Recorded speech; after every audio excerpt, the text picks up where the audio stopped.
Hi, you guys. So I don't know what's going on with the volume on. I don't know what's going on, but the volume didn't come up. I was on different.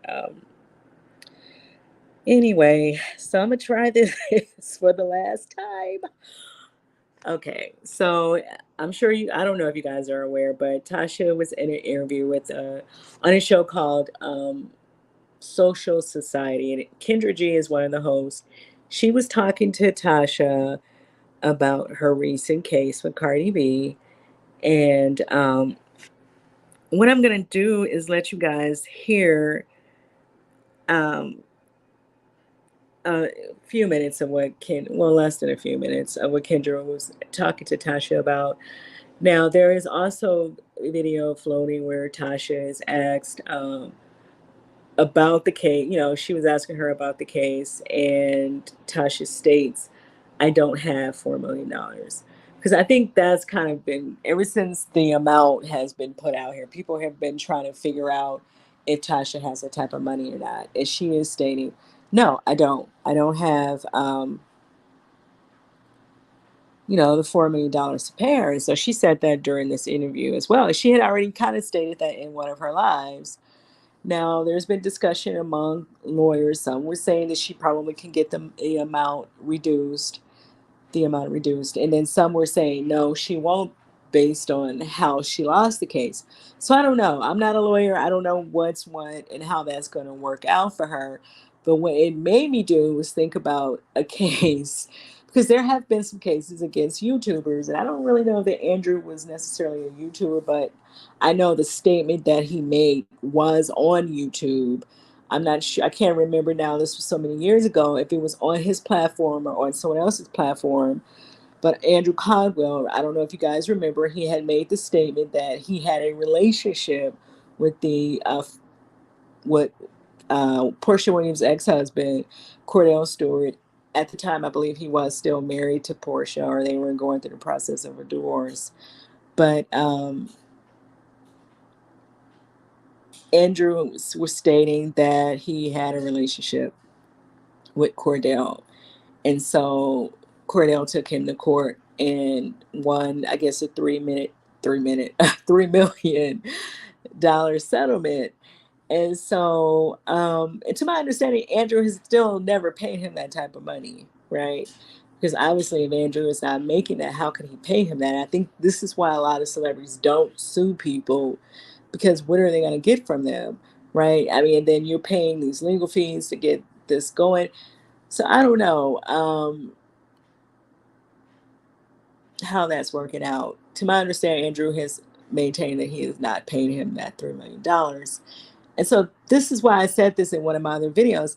Um, Tasha K can want that money, but that doesn't necessarily mean that she's going to get it.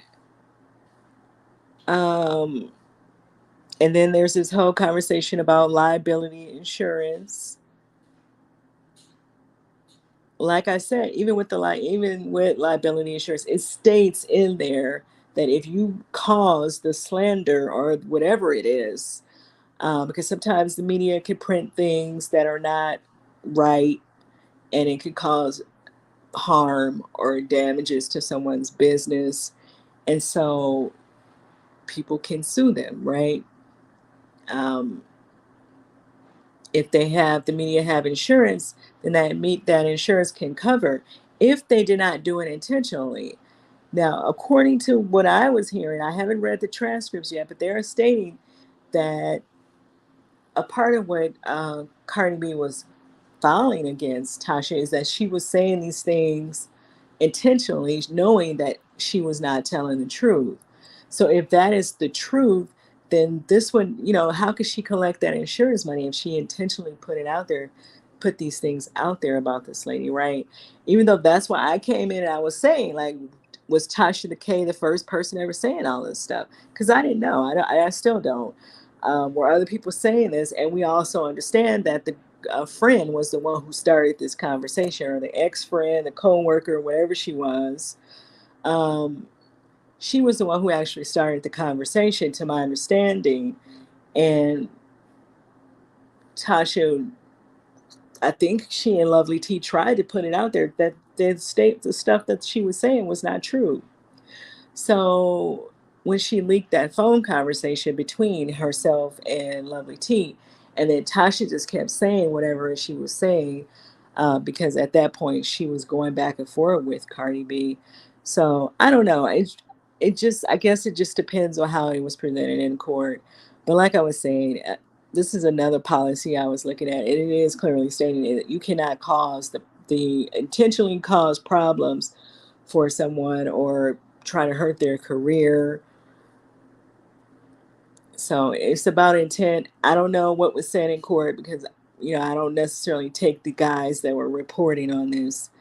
I don't really take everything they said at face value because they both had issues with Tasha. So I don't really know what was said in court. That's how I feel about it until I read the transcripts. Um, so I'm gonna just play what another part of what Tasha had to say during that interview with Kendra G and her co-host. Due to a lawsuit that you were, involved in. So let's just talk about that briefly. How has this lawsuit affected you, impacted you? Um, wow, it was definitely a learning lesson, back when the lawsuit was filed, I was only 2 years into the blogging game. Now, I've been in radio for many years, but blogging at this level. And so it was, I mean, to make a long story short, it was probably one of the best lessons I ever had in this game. What's the lesson that you learned from it? Allegedly. Can you explain what you mean by allegedly for those? Well, I mean, of course, we have guests that come on our show. And of course, they calling me. They the families, they the aunties, they the ex-best friends, they everybody, okay? And they just want to tell it all. But of course, when you're conducting interviews, you got to do it in a way as to how journalists have been doing it for years. You just can't let people come on your platform and say anything. And so in that aspect, when it comes to one of the lessons learned, it was just, okay, listen, these are the opinions of the guests and not of Tasha K, because I don't know these folks. So yeah, she's pretty much saying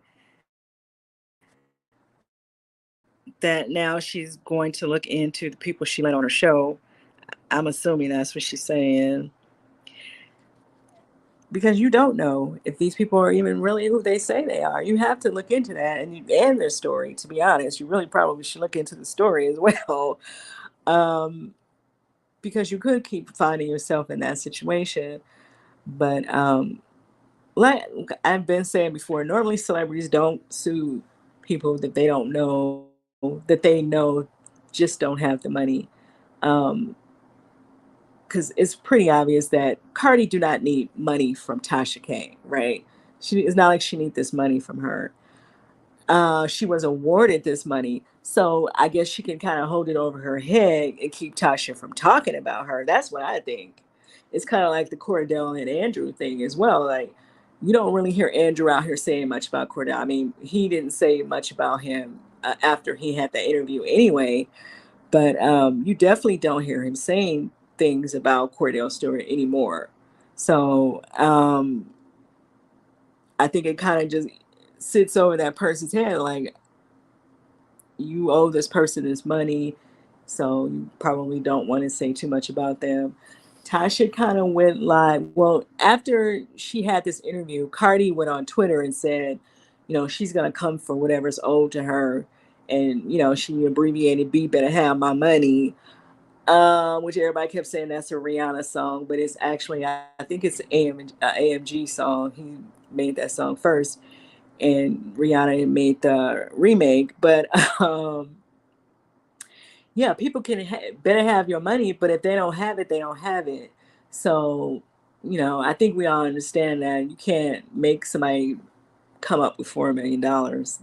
This is not the mob or whoever. So you can't just. It doesn't work like that.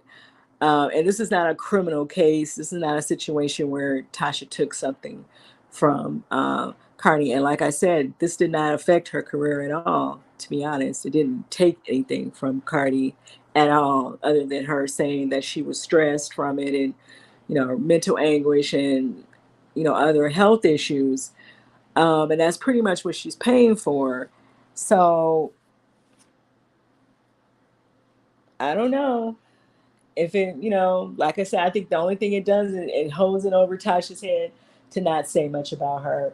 Tasha said she was going over to her website to go over there to try to make some money, but and that was just her comeback to what Cardi said on Twitter.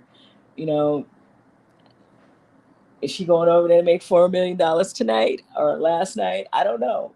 you know, so at the end of the day, you're not going to get the money if somebody don't have it. That's my point of what I'm trying to say. So I don't really know what Cardi's point is. I think that, like I say, it's just a thing where she could just hold that over her, um, that she owes her that money.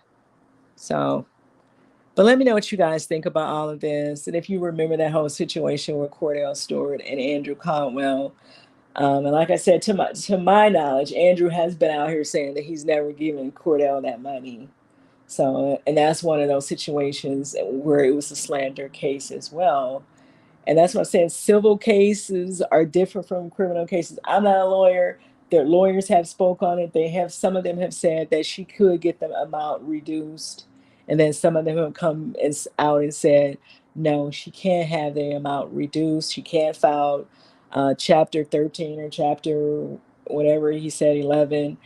Um, the amount can't be reduced. So I don't know. And then the insurance is pretty much saying if you intentionally slander someone, you cannot collect that insurance. So I don't know how she's going to pay her if she don't have 4 million sitting in her savings account. So, what do you guys think? And what do you think Cardi means by what she said on Twitter? She's coming for everything that she's owed.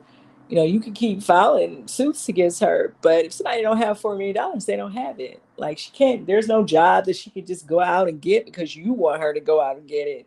Then somebody's going to pay her that amount of money when she hasn't been making that amount of money. I'm not, and I'm certainly not wishing anything on her. If she just lands a movie role or land some type of TV deal and she's now making X amount of money, then yeah, I guess she will be in a position to pay her at that time. But for right now, no. And we don't know how much she makes on YouTube. We have already established that it wasn't anywhere near that kind of money. However, like people have already said that. So yeah. So yeah, I had to come back and say this all over again because the audio for whatever reason did not come up. Let me know what you guys think about all of this in the comments. And I also wanted to say that my new channel, The Rant Room, I'm gonna start using it. And then just to build up that backup channel over there. So you guys can look for that channel. It's already up. I just don't have any videos on there yet. I'm going to start recording over there maybe tomorrow. And you can find the videos over there. They're going to be short, pretty short, obviously, when you're first starting a channel. Nobody's over there. There's no reason for me to put up a long, drawn out video. So I'll probably just touch on things, just topics that are just out here. Um, and then I'll probably in a couple days come back to this channel. Let me know what you guys think about this whole Cardi B and Tasha K situation. Tasha's hashtag is I don't got it. Um, and Cardi B's hashtag is B better have my money. Uh, we'll see. Let me know what you guys think, and I'll see you guys in the next video.